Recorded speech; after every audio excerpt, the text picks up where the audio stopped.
കുട്ടികൾക്ക് വേണ്ടിയിട്ട് ഇത് പരിപാടിയൊന്നും നടന്നായിരുന്നു. നടത്തുന്ന 9ാം ക്ലാസ്സിലെ കുട്ടികളുടെ രക്ഷിതാക്കൾക്ക് വേണ്ടിയിട്ടാണ്. ICTയുടെ ഭാഗമായിട്ട് നമ്മുടെ സ്കൂളിൽ നടത്തുന്ന പ്രവർത്തനങ്ങൾ, ഈ കുട്ടികൾക്ക് കമ്പ്യൂട്ടർ ഉപയോഗിച്ച് ചെയ്തു കൊടുക്കുന്ന പ്രവർത്തനങ്ങൾ, അവരെങ്ങനെയാണ് അത് ഉപയോഗിച്ച് വിഷയങ്ങൾ പഠിക്കുന്നത് എന്നുള്ളത് രക്ഷിതാക്കൾക്ക് കൂടി മനസ്സിലാക്കുന്നതിന് വേണ്ടിയിട്ടാണ് ഈ ക്ലാസ് ഇവിടെ വെച്ചിട്ടുള്ളത്. ആദ്യം തന്നെ ഇവിടെ എത്തിച്ചേർന്നിരിക്കുന്ന എല്ലാ രക്ഷിതാക്കൾക്കും എൻ്റെ വകയിൽ ICT ക്ലാസ്സിൻ്റെ വകയിൽ ആദ്യമായിട്ട് സ്വാഗതം പറയുകയാണ്. പിന്നെ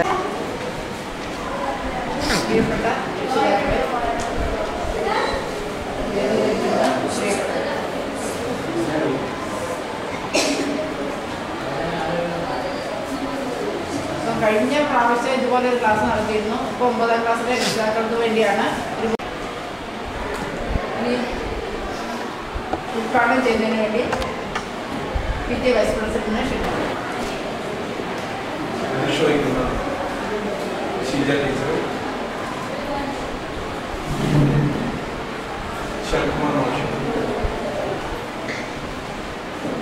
IT വിദ്യാഭ്യാസ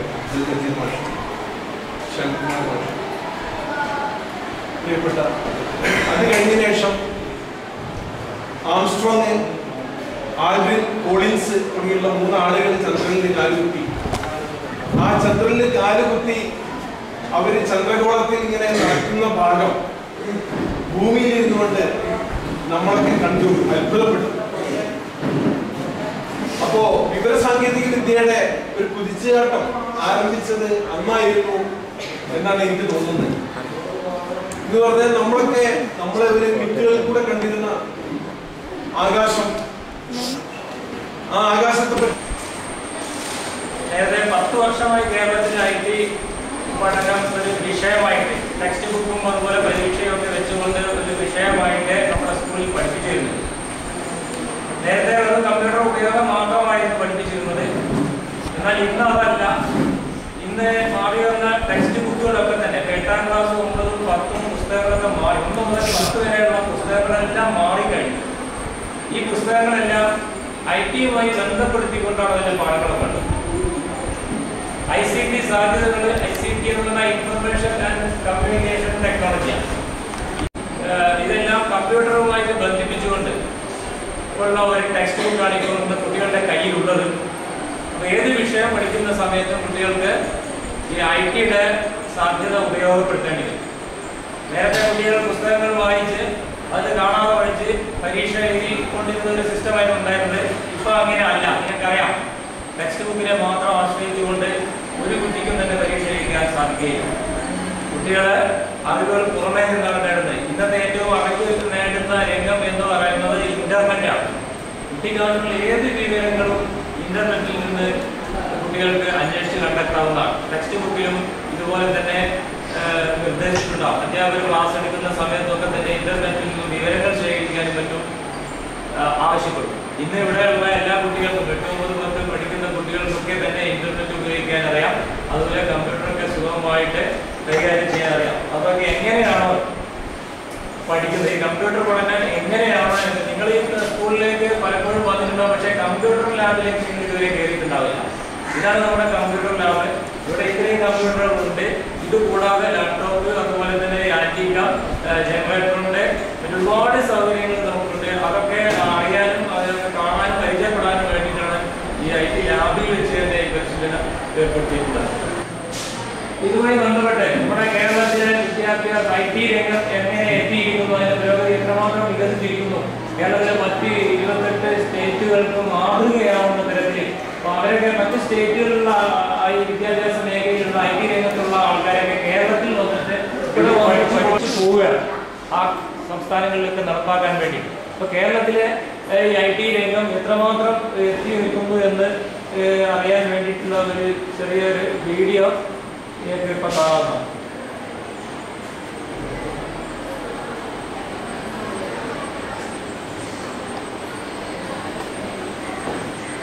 നമ്മുടെ പൊതുവിദ്യാലയങ്ങളെ മെച്ചപ്പെടുത്താൻ പ്രധാനപ്പെട്ട ഒരു പങ്ക് ഇൻഫർമേഷൻ ടെക്നോളജിയെ പഠിക്കാനുണ്ട്.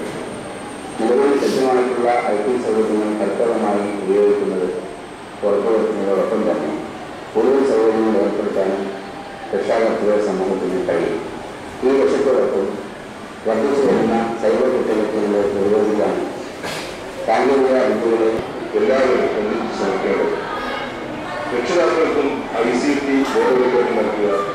ICT സാക്ഷരത നൽകുക എന്നുള്ളത് LPS സ്കൂളിന്റെ പ്രധാനപ്പെട്ട ഒരു പ്രവർത്തനം. അതിന്റെ തുടക്കമാണ് ഇന്നിവിടെ നടക്കുന്ന പ്രവർത്തനം. തീർച്ചയായും ഇതിൽ നിന്നും കാര്യങ്ങൾ മനസ്സിലാക്കി നിങ്ങൾക്ക് ആവശ്യമുള്ള കാര്യം കേരളത്തിലെ IT പഠന രംഗം എത്രമാത്രം പുരോഗമിച്ചിരിക്കുന്നു എന്നുള്ളതിൻ്റെ ഒരു ചെറിയൊരു വീഡിയോ ആണ് നിങ്ങൾ കണ്ടിട്ടുള്ളത്. ഇന്നിപ്പോൾ കുട്ടികൾ പഠിക്കുന്നത് നമ്മൾ പഠിച്ചതുപോലെ അല്ല. നമ്മൾ പഠിക്കുന്ന കാലഘട്ടത്തിൽ ഞാൻ നേരത്തെ പറഞ്ഞു കുറേ പുസ്തകങ്ങളൊക്കെ കാണാതെ പഠിച്ച് പരീക്ഷ എഴുതുന്ന രീതിയായി. ഇന്ന് കമ്പ്യൂട്ടർ ഉപയോഗിച്ചുകൊണ്ട് ഇൻ്റർനെറ്റിലൂടെയും അതുപോലെ തന്നെ മറ്റ് മീഡിയകളിലൂടെയൊക്കെ ഒരുപാട് വിവരങ്ങൾ ശേഖരിച്ചുകൊണ്ടാണ് കുട്ടികൾ പഠിക്കുന്നത്. അതിനുള്ള സൗകര്യങ്ങളെല്ലാം നമ്മുടെ സ്കൂളിലൂടെ ഒരുക്കിയിട്ടുണ്ട്.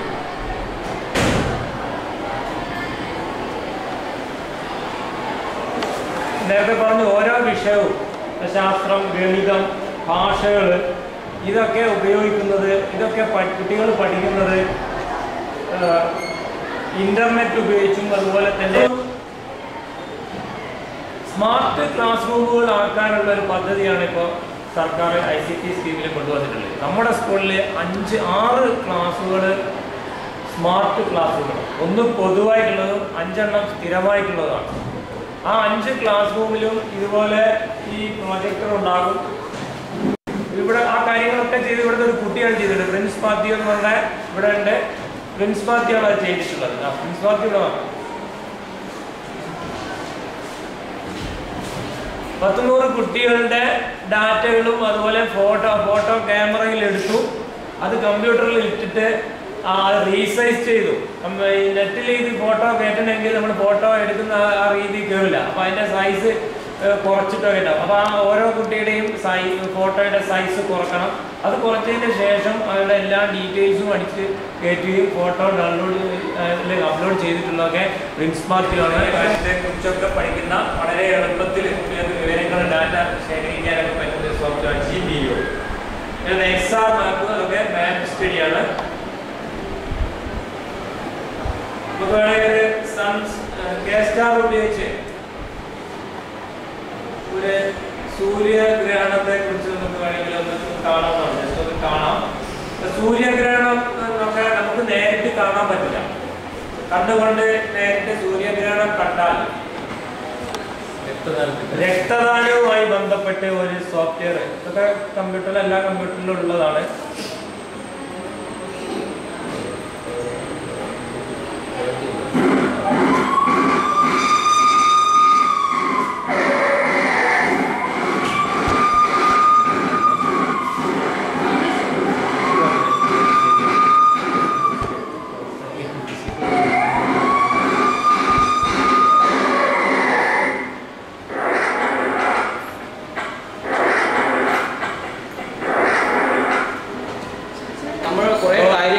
പറയുന്നതിലും എളുപ്പമായി ഒരു കാര്യത്തെ നാം കാണുകയാണെങ്കിൽ വളരെ പെട്ടെന്ന് നമ്മുടെ ബുദ്ധിയിലേക്ക്, മനസ്സിലേക്ക് അത് വരും.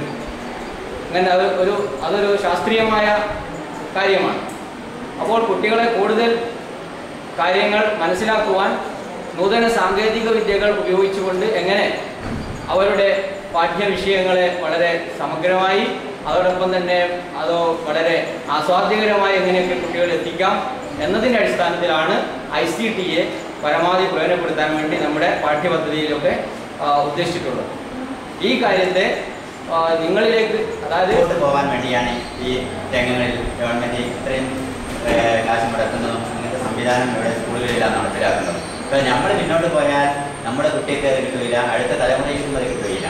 അതുകൊണ്ട് ഈ കാര്യത്തിലെല്ലാം അല്പം കൂടി നിങ്ങളെ ശ്രദ്ധിക്കണമെന്നും മറ്റുള്ള ആൾക്കാരെയും കൂടി ഇത്തരം ക്ലാസ് എന്താണെന്ന് മനസ്സിലാക്കാൻ വേണ്ടി അവരെ കൊണ്ടുവരണമെന്നും കൂടി പറയാനാണ് ഞാൻ ആഗ്രഹിക്കുന്നത്. ഈ IT ഇതിൽ നമുക്ക് നിങ്ങൾ എല്ലാ കുട്ടികൾക്കും കമ്പ്യൂട്ടർ വാങ്ങിക്കൊടുത്താൽ ആയി എന്നല്ല, എന്ത് പഠിപ്പിക്കുന്നു, എങ്ങനെ പഠിപ്പിക്കുന്നു എന്ന് കൂടി രക്ഷിതാക്കളെ നമ്മൾ മനസ്സിലാക്കണം. ഇതിൽ ധാരാളം കാര്യങ്ങൾ കൊള്ളാവുന്നതും തള്ളാവുന്നതുമുണ്ട്. എല്ലാ കാര്യങ്ങളാണ് തള്ളാവുന്നത്, എല്ലാ കാര്യങ്ങളാണ് സ്വീകരിക്കാവുന്നത് എന്നും കൂടി നമ്മൾ മനസ്സിലാക്കി, അല്ലാണ്ട് കുട്ടിനെ വെറും കമ്പ്യൂട്ടർ മുമ്പിൽ മാത്രം നിന്നുകൊണ്ട് എല്ലാവരുടെയുമായി എന്നാലും വിചാരിക്കണം. അപ്പോൾ ആ കാര്യം നമ്മൾ കൂടി മനസ്സിലാക്കിയാൽ മാത്രമേ നമുക്ക് എന്ത് ചെയ്യാം, ആ കുട്ടിക്ക് പറഞ്ഞു കൊടുക്കാനും അതല്ല എനിക്ക് വേണ്ടി ഇന്നതാണ് എനിക്ക് വേണ്ടത്, കുട്ടിയെ നല്ല മാർഗത്തിലേക്ക് തിരിക്കാനും കഴിയും എന്ന് പറഞ്ഞുകൊണ്ട് ഞാൻ അവസാനിപ്പിക്കുന്നു. ഇവിടെ എത്തിച്ചെന്ന എല്ലാ ആളുകൾക്കും ആശംസകളുണ്ട്. ഞാൻ അവസാനിപ്പിക്കുന്നു.